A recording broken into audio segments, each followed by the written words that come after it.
दोस्तों, आपने तो कहीं ना कहीं ये सुना ही होगा कि अगर आपको ज़्यादा पैसे वाला या फिर यूँ कहें कि अगर आपको करोड़पति बनना है तो आपको कोई ना कोई व्यवसाय या फिर कोई बिजनेस तो करना ही पड़ेगा, या फिर आपके पास पहले से ही पुश्तैनी ज़मीन होनी चाहिए जिससे कि आप करोड़पति बन सकते हैं।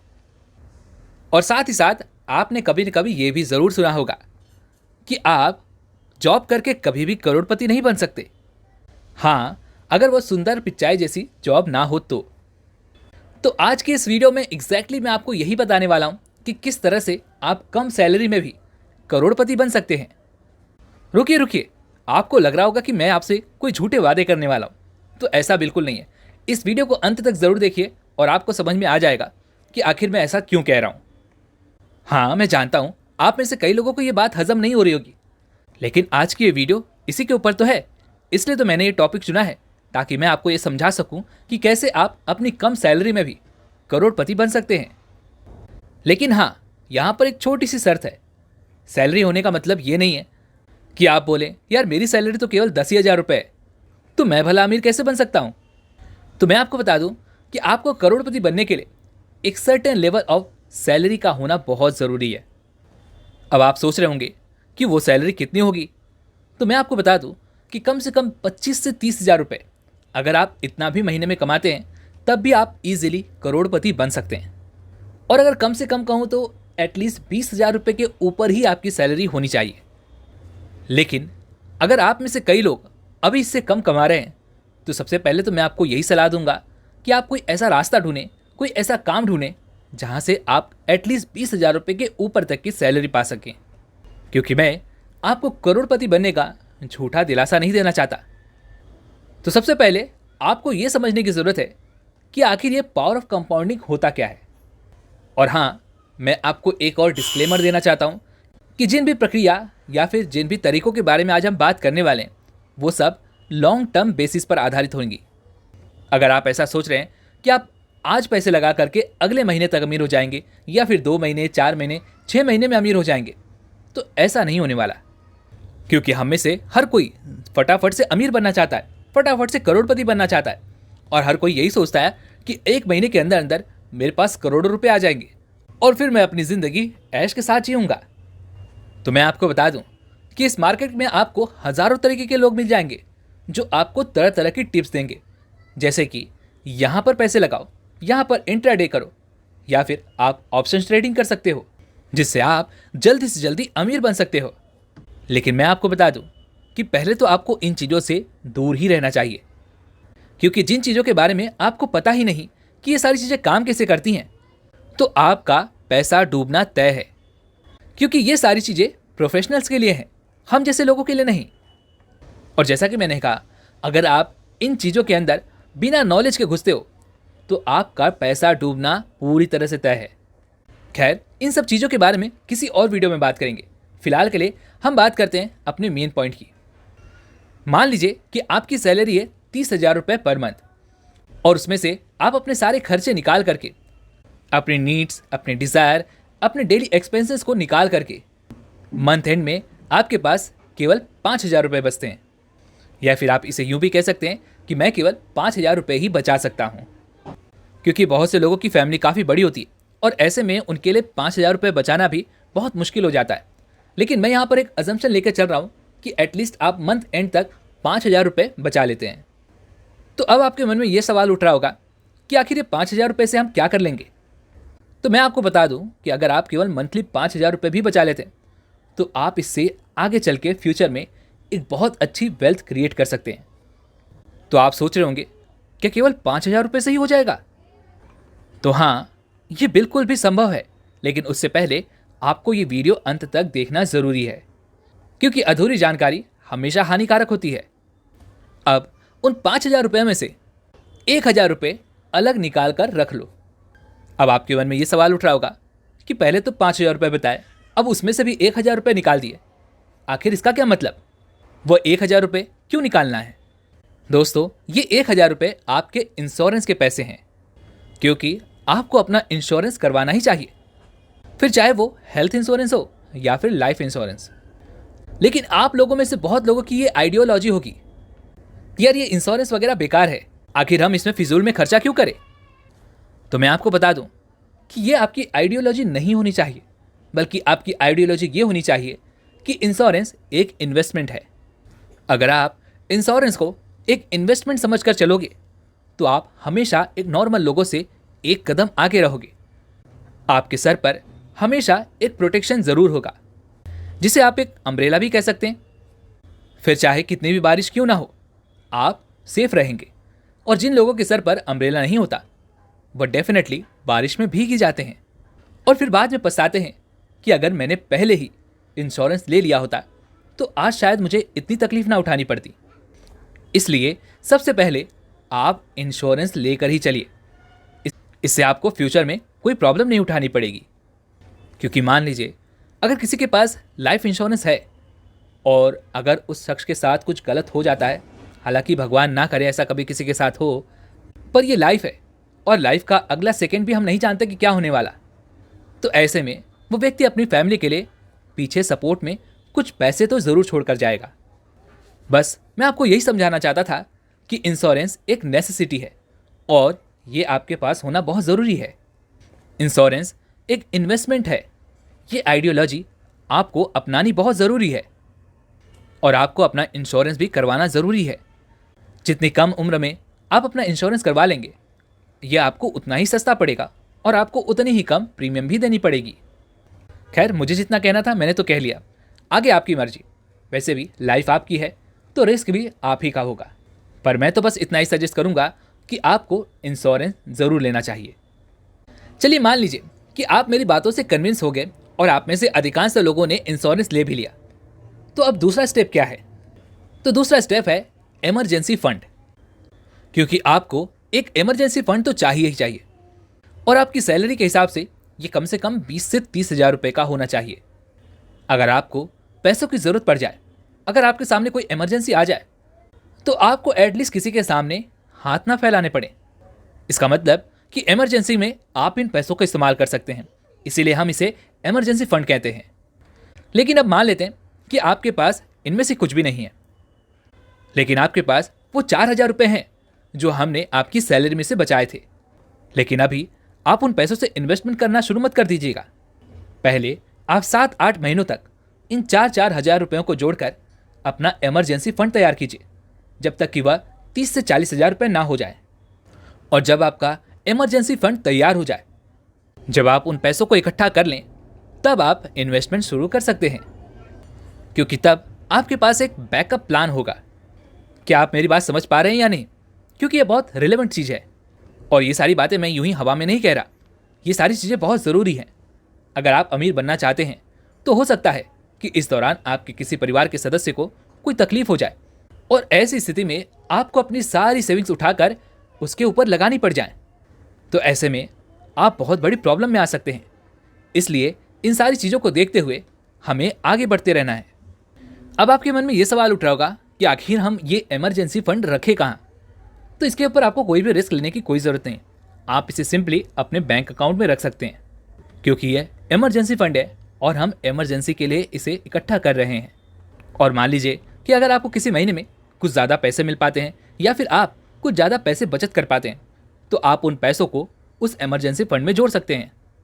और देखते ही देखते ओवर द पीरियड आप देखेंगे कि आपके पास एक अच्छा खासा इमरजेंसी फंड तैयार हो जाएगा। तो चलिए अब आप अपनी इन्वेस्टमेंट जर्नी को शुरू कर सकते हैं। और जैसा कि मैंने आपको पहले ही बताया, आपके पास इन्वेस्टमेंट करने के लिए केवल 4,000 रुपये हैं। तो अब आप उन पैसों को इन्वेस्ट कहाँ करोगे और कैसे करोगे? हम उन पैसों से आखिर वेल्थ कैसे क्रिएट करेंगे? उससे पहले आपको ये जानना ज़रूरी है कि आपको अपना पैसा कितने रेट ऑफ इंटरेस्ट से ग्रो करना है। तो सबसे पहले आप एक छोटी सी चीज़ समझ लो। हर साल महंगाई का दर ऑन एन एवरेज करीब 5% की रेट से बढ़ रहा है। यानी कि जो चीज़ आपको आज 100 रुपये की मिल रही है, वह अगले साल आपको 105 रुपये की मिलेगी और उसके अगले साल वह 110 रुपये की हो जाएगी। तो इसका मतलब ये तो साफ हो गया कि अमीर बनने के लिए हमें अपने पैसों को महंगाई रेट से ज़्यादा इंटरेस्ट से ग्रो करना पड़ेगा। अगर आपका पैसा 15% या फिर उससे भी ज़्यादा इंटरेस्ट से ग्रो करता है, तो आप डेफिनेटली फ्यूचर में अमीर बन जाओगे। लेकिन उसी के विपरीत यदि आप अपना सारा पैसा केवल बैंक्स के अंदर रखना पसंद करते हैं तो वहां पर आपको सालाना केवल 2 से 3% तक का ही रेट ऑफ इंटरेस्ट मिल पाता है। ऐसे में आप अपना पैसा साल दर साल गंवा रहे हैं, आपका पैसा डिप्रिसिएशन होता जा रहा है। और जब आपका पैसा ओवर द टाइम डाइवल्यूट होता जाएगा तो आप देखोगे कि ओवर द पीरियड आप धीरे धीरे और भी गरीब बन जाओगे। लेकिन मैं ऐसा होने नहीं देना चाहता, क्योंकि मैं चाहता हूं कि आप अमीर बने।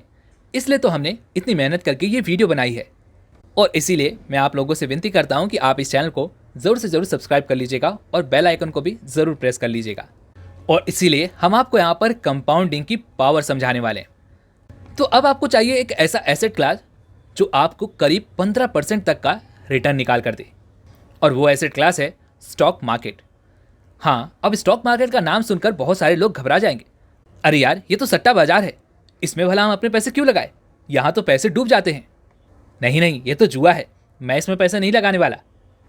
लेकिन मैं आपको बता दूं कि ये वास्तविकता नहीं है, यानी कि ये ऐसा बिल्कुल भी नहीं है। स्टॉक मार्केट जुआ केवल उन लोगों के लिए है जिनके अंदर धैर्य नहीं है, अर्थात पेशेंस नहीं है। अगर आप स्टॉक मार्केट में स्मूथली चलना जानते हो तो आप ओवर द पीरियड एक समय के बाद आप स्टॉक मार्केट में एक अच्छी खासी वेल्थ क्रिएट कर सकते हो। और इसके लिए आपको कोई बहुत बड़े स्टेप्स लेने की भी जरूरत नहीं है, आपको छोटे छोटे कदमों से आगे बढ़ते जाना है और आप देखेंगे कि आप बहुत जल्द अमीर बन जाएंगे। आपको कोई भी जल्दीबाजी नहीं करनी। यदि आप जल्दीबाजी करोगे तो डेफिनेटली आप अपना पैसा लूज कर दोगे। और वहीं पर यदि आप धीरे धीरे छोटे छोटे कदमों से आगे बढ़ते चले जाओगे तो आप देखोगे कि आप बाकी लोगों से बहुत आगे निकल चुके हो।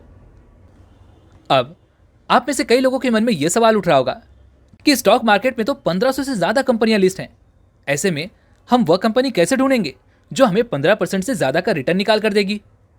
तो यहां पर मैं आपको एक बहुत ही अच्छी चीज बताने जा रहा हूं।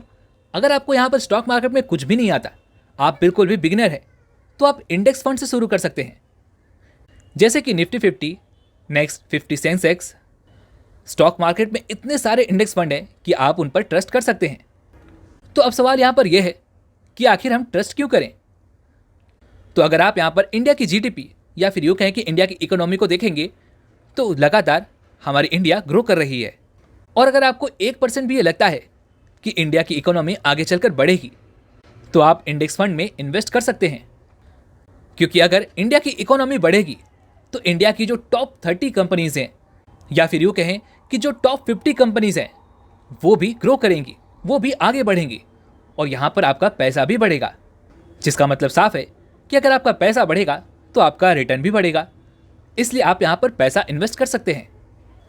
और अगर मैं आपको पिछले कुछ महीनों का डेटा दिखाऊं तो इंडिया में जो इंडेक्स फंड है तो उसने over the period of time तो उसने 14, 15 और 16% तक का एवरेज रिटर्न दिया है। लेकिन इसके लिए आपको यहां पर लॉन्ग टर्म तक के लिए इन्वेस्ट रहना भी होगा, जैसे कि कम से कम 15 से 20 सालों के लिए। और अगर आप 1-2 साल के ही फ्लक्चुएशन को देखकर डर जाओगे तो पॉसिबल ही नहीं है कि आप वेल्थ बना पाओ। इसलिए मैं आपको बता रहा हूं कि आप सिर्फ कैलकुलेटर का इस्तेमाल कर सकते हैं। वहां पर आप टाइम, अमाउंट और रेट के साथ खेलकर कैलकुलेट कर सकते हो कि आप कितने टाइम में कितने पैसे बना सकते हो, या फिर यूँ कहें कि आने वाले 10 साल, 20 साल, 30 साल और यहाँ तक कि 40 साल में आप कितनी वेल्थ क्रिएट कर पाओगे। चलिए इसका एक एग्जांपल ले लेते हैं। चलिए हमारे पास अब 4,000 रुपये थे जो कि हमारी मंथली सैलरी में से बच रहे थे, तो हम उन्हीं को इन्वेस्ट करेंगे। और अगर आप प्रति माह 4,000 रुपये इन्वेस्ट करते हैं तो सालाना ये आपके हो जाएंगे करीब 48,000 रुपये। और 24 साल में आप देखेंगे तो ये टोटल हो जाएंगे 11,52,000 रुपये जो कि आप इन्वेस्ट कर चुके होंगे, जिस पर यदि हम 15% का रेट ऑफ इंटरेस्ट लेकर भी चलते हैं, यानी कि यूँ कहें कि अगर हमारा पैसा 15% के रेट ऑफ इंटरेस्ट से ग्रो करता है तो आपके इन्वेस्ट किए गए 11,52,000 रुपये अब 24 साल के बाद बढ़कर हो जाएंगे 1,12,72,160 रुपये। और अगर आप इनको 30 साल तक इन्वेस्ट करते रहते हो तो ये आपके हो जाएंगे करीब 2,80,00,000 रुपये। और वहीं पर मान लीजिए आप अभी यंग हैं और आप अभी से इन्वेस्टमेंट शुरू करना चाहते हैं और आप करीब 40 सालों तक इस इन्वेस्टमेंट को जारी रखते हैं, तो 40 सालों बाद ये हो जाएगा करीब 56 लाख रुपए। मैं जानता हूं ये देखकर आपको आपकी आंखों पर यकीन नहीं हो रहा होगा, लेकिन ये रियलिटी है।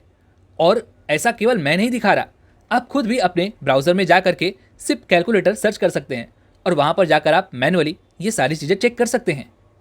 और यही तो मैं चाहता हूं कि आप कंपाउंडिंग के पावर को समझो। तो अब आपको इतना तो समझ में आ चुका होगा कि आप पावर ऑफ कंपाउंडिंग की मदद से बहुत जल्द अमीर बन सकते हो, आप करोड़ों रुपए कमा सकते हो। लेकिन वहीं पर मान लीजिए कि आपने इन्वेस्टमेंट ना चुन करके बिजनेस चुना, जैसा कि हम आजकल सुनते ही रहते हैं कि अगर आपको करोड़पति बनना है तो आपको बिजनेस तो करना होगा। तो ऐसे में अगर आपका बिजनेस अच्छा चल रहा है, सही चल रहा है, तब तो आप बहुत आसानी से करोड़पति बन जाएंगे। लेकिन अगर आपका बिजनेस उल्टा पड़ गया, वह सही काम नहीं कर रहा, तो और ऐसे में यदि आपको सेविंग्स की आदत है, यदि आप पहले से ही इन्वेस्टमेंट करते आए हैं, तब तो ठीक है। लेकिन अगर आपको इसकी आदत नहीं है तो डेफिनेटली आप आज से भी ज़्यादा कल गरीब बन जाओगे। जो आज आपके पास है आप वो भी खो दोगे। हाँ, मैं ये जानता हूँ कि पैसा एक मैटेरियलिस्टिक चीज़ है, लेकिन आपको इसको मैनेज भी तो करना आना चाहिए। तभी आप इसके ऊपर उठ पाओगे, तभी आप ये समझ पाओगे कि what is the meaning of life. और आप तो ये अच्छी तरह से जानते होंगे कि आप कहीं पर भी चले जाएं, आप पैसों के बिना सर्वाइव नहीं कर सकते। इसलिए आपको ये बात ज़रूर से ध्यान में रखनी चाहिए। और वैसे भी मैंने यहाँ पर केवल 4,000 रुपये का ही एग्जाम्पल लिया है।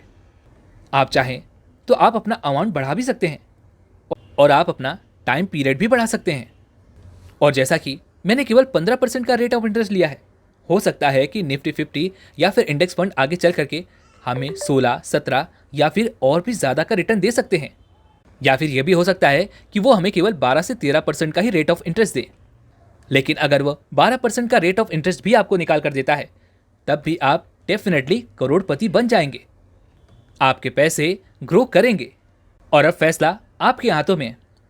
आप कितनी जल्दी वेल्थ क्रिएट करना चाहते हो, आप कितनी जल्दी अमीर बनना चाहते हो, ये टोटली आप पर डिपेंड करता है।